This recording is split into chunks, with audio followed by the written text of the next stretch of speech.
దయచేసి ఆ అంశాన్ని వదిలేసేయండి, చర్చ పక్కదో పడుతుంది, సమయం కూడా సగం అయిపోయింది ఆల్రెడీ. మనతోటి బత్తుల రాము గారు, తెలుగుదేశం పార్టీ సీనియర్ నాయకులు, వారు గతంలో రాజోల్ నుంచి టీడీపీ తరపు నుంచి ఎమ్మెల్యేగా పోటీ చేశారు. రాము గారు గుడ్ ఈవినింగ్ అండి. రాము గారు వినిపిస్తుందా నా వాయిస్ మీకు? గుడ్ ఈవినింగ్ అండి. ప్యానల్లో ఉన్న మిత్రులందరికీ చాలా కష్టాలు వచ్చినట్టున్నాయి కూటమి పార్టీలకి.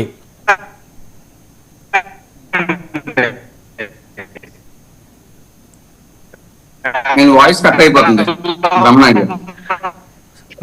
మీరు సిగ్నల్ దగ్గర కూర్చోవాలి రాము గారు, మీ సిగ్నల్ వీక్ గా ఉంది, అందుకనే మీ వాయిస్ చాలా స్లోగా వస్తుంది, కట్ అవుతా వస్తా ఉంది. సో ఒకసారి ఎప్పుడు రెగ్యులర్ గా ఉండేవి కదా.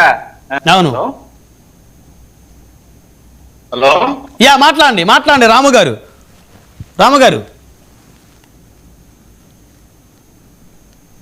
ఇప్పుడు బాగా వినిపిస్తుంది, చాలా స్ట్రాంగ్ గా ఉందండి. ఎవరు ఎన్ని ట్వీట్లు పెట్టి ఇంకోటి పెట్టి ఏ రకంగా చేసి ఈ మూడు పార్టీల మధ్య వైరుధ్యాలు సృష్టించాలని, తద్వారా లాభపడాలని చేసే ప్రయత్నాలు ఏవి కూడా నెరవేరం.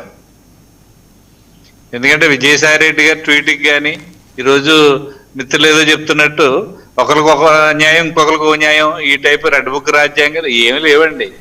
ఖచ్చితంగా ప్రజలకి మేలు చేసే ఒకే ఒక్క లక్ష్యంతో పనిచేస్తా ఉంది కుటుంబ ప్రభుత్వం. చంద్రబాబు నాయుడు గారు కూడా చాలా నిస్వార్థంగా, చాలా నిజాయితీగా పనిచేస్తా ఉన్నారు రాష్ట్ర అభివృద్ధి కోసం. లోకేష్ గారు ఆయన శక్తి వంచులు లేకుండా ఆయన కష్టపడుతూ ఉన్నారు. ఒక పక్క పవన్ కళ్యాణ్ గారు చాలా కష్టపడుతూ ఉన్నారు. ఓ పక్క అధిష్టానం ఏది కేంద్రంలో ఉన్నటువంటి ప్రధానమంత్రి గారు కూడా బీజేపీ నుంచి వారు చాలా చాలా మేలు మన రాష్ట్రానికి చేకూరుస్తున్న విషయం మనం చూస్తా ఉన్నాం.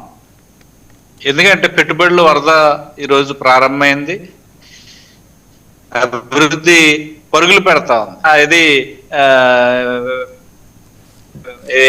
ఏదో చిన్న ఎక్కడ ఏదైనా దొరికితే దాని ఏదో ఇష్యూ చేసే ఇష్యూ పక్కన పెడదాము. అరవ శ్రీధర్ ఎపిసోడ్ కూడా పక్కన పెడదాం. తాతంశెట్టి నాగేంద్ర గారికి ఒక న్యాయము, అయ్యన్న పాత్రుడు గారికి ఒక న్యాయమా? ఒకే ప్రభుత్వంలో వ్యక్తులు బట్టి న్యాయం ఉంటుందా, పార్టీలు బట్టి ఉంటుందా, వారికి ఉన్న పదవులను బట్టి ఉంటుందా అని నేను అడగట్లేదు. సోషల్ మీడియా చర్చ జరుగుతూ ఉంది.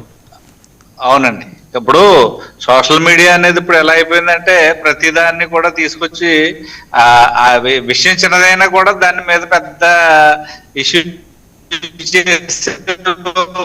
ప్రయత్నం చేస్తా ఉన్నారు. అందులో కూడా పనిగట్టుకుని ఓ సోషల్ మీడియాలో కొన్ని గ్రూపులు మెయింటైన్ చేసేటటువంటి పార్టీలు తయారయ్యాయి. వాటితో జరుగుతోంది. ఖచ్చితంగా ప్రజలకు మేలు జరుగుతుందా చెడ్డ జరుగుతుందో ఒకటే చూస్తారు.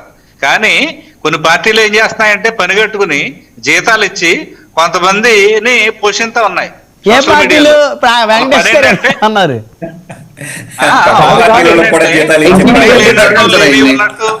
క్రియేట్ చేసి దాన్ని ఇష్యూ చేయడమే వాళ్ళ పని, అంతే.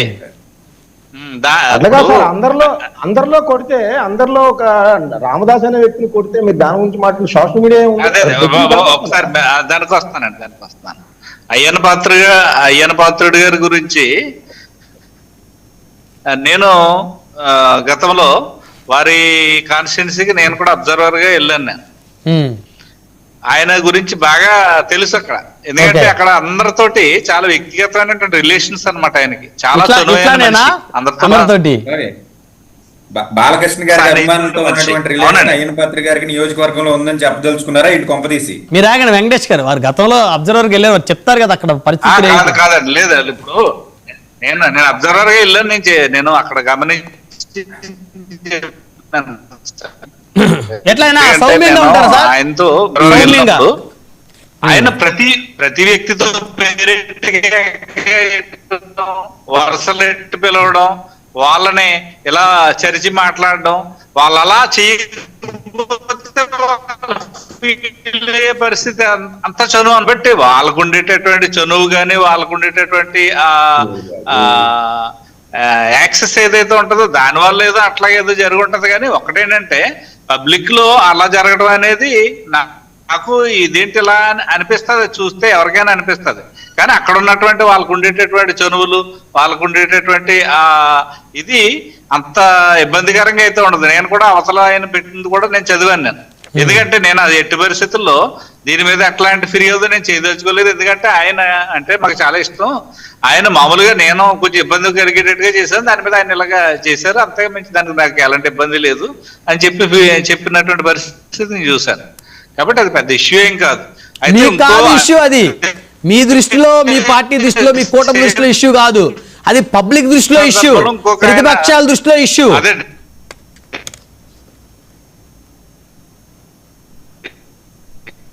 రాము గారు, మీ దృష్టిలో ఇష్యూ కాకపోవచ్చు కదా, అది పబ్లిక్ దృష్టిలో ఇష్యూ కదా. అది అవును. ఏమైనా ఇబ్బంది పడుతున్నానా ప్రశ్నలతో మిమ్మల్ని ఏమన్నా? జరుగుతూ ఉంది. అది